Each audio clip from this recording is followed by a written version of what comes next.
I want to be clear about one thing before I tell you the rest of it. I never trained Juniper to do anything. People hear grown predator sits at a man's feet every morning, and they picture years of drills, a whip, a whistle, some kind of quiet cruelty dressed up as discipline.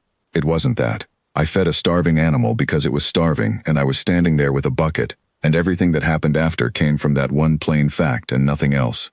Kessel Hollow isn't much. A valley on the low end of Aldwick's Reach, thin soil, good water, and more Virgen dens in the tree line than the Colonial Survey ever admitted to. When I came out here with my boy Cal, he was 6 then, he's near grown now. The Reclamation Office had already run one cull through the valley, clearing predator density ahead of the second wave of settlers. I found the cub 2 days after we moved in. Half her ribs showing, one ear torn, hiding under my porch like the porch itself might protect her from whatever had gutted her den. I didn't reach for a rifle. I set down a bowl. She wouldn't take food from my hand at first. Wouldn't take it from the bowl either, not with me standing there. I had to set it down and back off 10 paces and turn my shoulder to her before she'd creep out and eat, watching me the whole time the way you'd watch a stranger holding a knife. Took the better part of a month before she'd eat with me sitting on the step. Took another 2 before she'd let me close enough to see the torn ear wasn't healing right and needed cleaning, and I still carry the mark on my forearm from the night I tried. She never apologized for that either. Not that an animal owes anyone an apology for defending itself against a hand it hasn't learned yet. I just went back the next morning with the bowl, same as always, and let her decide on her own time whether I was worth trusting further. That was 11 years ago. She's not a cub anymore. Juniper stands chest high to me now, tawny gray with rosettes so dark they look punched into her coat, claws that could open a man from collar to belt in the time it takes to say his name. Every morning she meets me at the porch rail, and every morning I do the same thing I did the first week she trusted me enough to come close. I hold still, and I blink at her slow, deliberate, eyes closed a beat longer than a blink needs to be. It's a cat thing. Any farmer with a barn tabby knows it. A slow blink means I'm not a threat, I'm not hunting you, we're safe here together. I did it to a half-feral, half-starved apex predator, because it was the only language I had that didn't involve teeth. She started doing it back before she was 3 months old. I didn't know, back then, that the rest of the valley was watching. The morning Corvin Ashby's transport set down in my east field, Juniper was lying across my boots while I drank my coffee. Same as always. Ashby came up the porch steps in a reclamation office coat that had never seen weather, flanked by 2 enforcement officers with tranq rifles held low and uneasy, like the guns themselves knew they didn't want to be here. Mr. Calder, he had a data slate already in his hand, already scrolling. You are in possession of an unregistered Class 3 predator, in violation of the Aldwick's Reach Fauna Containment Act. I'm here to execute a seizure order. Juniper lifted her head off my boot, didn't growl, didn't move. Just looked at him the way she looks at weather that isn't going to matter. Her name's Juniper, I said. She's not in a cage because she doesn't need one. That's precisely the violation, sir. He said it like he was reading it off the slate, because he was. An animal capable of inflicting lethal harm, living unrestrained, in proximity to a minor.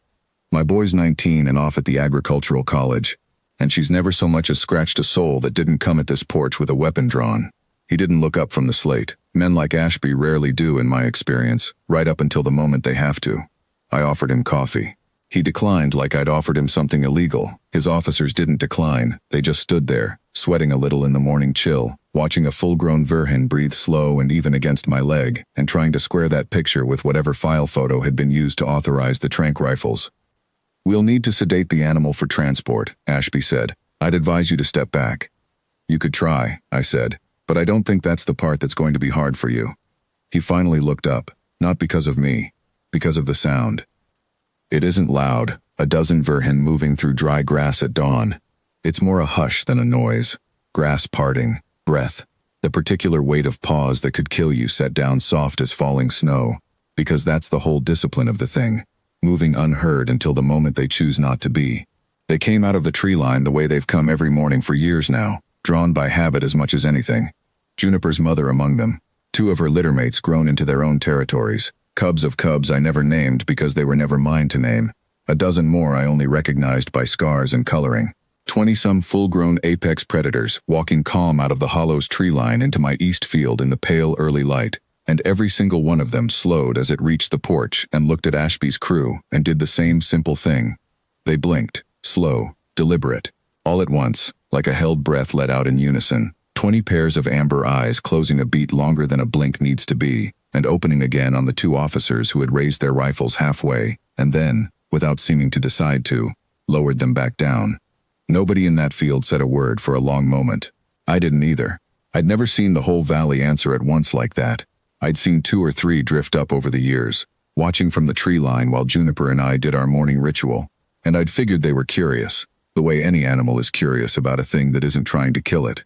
I hadn't understood, until that field filled up with them, that they'd been learning it, passing it between dens the way anything true gets passed along. Not a trick, not a trained behavior, a treaty. Nobody had taught it to them any more than I'd taught it to Juniper. They'd simply decided, over 11 years of watching one man not raise a hand against them, that the slow blink was the valley's word for safe, and they had brought the whole Clowder to say it to a man holding a seizure order. Ashby's slate was still in his hand. He wasn't reading it anymore. "Sir," one of his officers said, very quietly, "I don't think this animal is the containment problem." "There is no containment problem," I said. "There hasn't been a single stock loss reported out of this valley in 9 years. Check your own office's numbers before you check my porch." He did. Right there, with 20 apex predators standing calm in a farmer's field watching him do it, Corvin Ashby pulled up 9 years of Aldwick's Reach livestock incident reports on a shaking data slate, and found exactly what I already knew he'd find.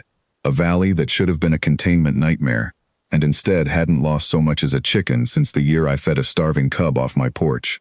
His comm line was open the whole time, patched through to whoever signs off on seizure orders back at the district office, and every one of them heard the silence stretch out while their agent stood in a field full of predators that had chosen, with no cage and no collar and no order given, to make way for a man who'd simply never given them a reason to do otherwise. He rescinded the order standing right there, didn't apologize, men like that rarely do, just folded the slate against his coat and told his officers to load up, voice gone thin and careful in a way it hadn't been on the porch steps 20 minutes earlier.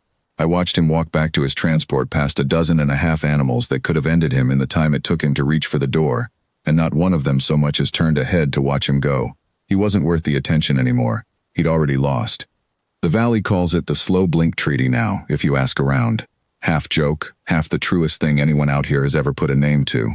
Some homesteaders picked it up themselves, blinking slow at a veerhen they meet on a fence line the way you'd tip a hat to a neighbor, and near every time it works exactly the way it worked on my porch 11 years ago. Juniper still meets me at the rail every morning. She's got 2 cubs of her own denned in the east tree line now, and I expect in a few years I'll be teaching them nothing at all, same as I taught her nothing, just holding still long enough for something wild to decide, on its own, that I was worth keeping.